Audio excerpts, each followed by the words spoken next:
Bangladesh cricket বোর্ডের সভাপতি আমিনুল ইসলাম বুলবুল লাহোরে পাকিস্তান ক্রিকেট বোর্ডের সভাপতি এবং পাকিস্তান ক্রিকেট বোর্ডের সম্মানিত সদস্যরা তাকে স্বাগত জানাচ্ছে।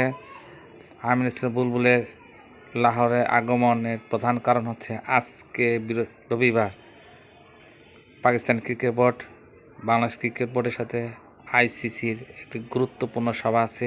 এই সভায় আইসিসির বর্তমান সভাপতি জয় শাহের ভাগ্য নির্ধারণ হবে।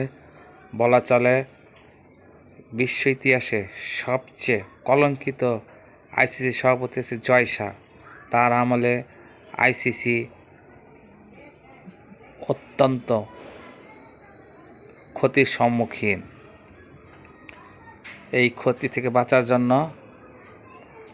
ভারতীয় ক্রিকেট বোর্ড এবং আইসিসি শ্রীলঙ্কান ক্রিকেট বোর্ড দিয়ে বাংলাদেশ ক্রিকেট বোর্ড এবং পাকিস্তান ক্রিকেট বোর্ডকে ম্যানেজ করার চেষ্টা করেছে। প্রসঙ্গত এখানে বলা যায়, নিরাপত্তার কারণে বাংলাদেশ ক্রিকেট বোর্ড আইসিসি নিকট ভেন্যু পরিবর্তনের জন্য আবেদন করেছিল। আইন অনুযায়ী এবং ন্যায্যসঙ্গত বাংলাদেশ ক্রিকেট বোর্ডের আবেদন গ্রহণযোগ্য হওয়ার কথা ছিল, কিন্তু জয় শাহ রাজনৈতিক কারণে এবং তার ব্যক্তিগত চারিত্রার্থ করার জন্য বাংলাদেশের সেই ন্যায্য অধিকার থেকে বাংলাদেশকে বঞ্চিত করে, যে কারণে ন্যায়সঙ্গতভাবে বাংলাদেশ ক্রিকেট বোর্ড বিশ্বকাপ ক্রিকেট বর্জন করে এবং বাংলাদেশ ক্রিকেট বোর্ডের সাথে একত্রতা ঘোষণা করে পাকিস্তান ক্রিকেট বোর্ড বিশ্বকাপ বর্জন না করলেও বিশ্বকাপের সবচেয়ে উত্তেজনাকর ম্যাচ ভারত পাকিস্তানের মধ্যকার ম্যাচটি বয়কট করেছে।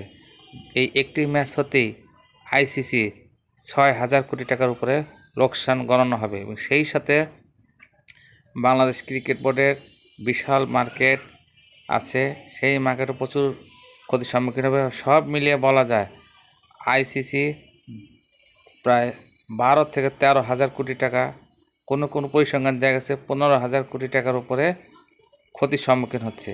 এর মূল কারণ হচ্ছে জয় শাহ। দেখা যাক আজকে মিটিংয়ে জয় শাহের ভাগ্য কী নির্ধারিত হয়।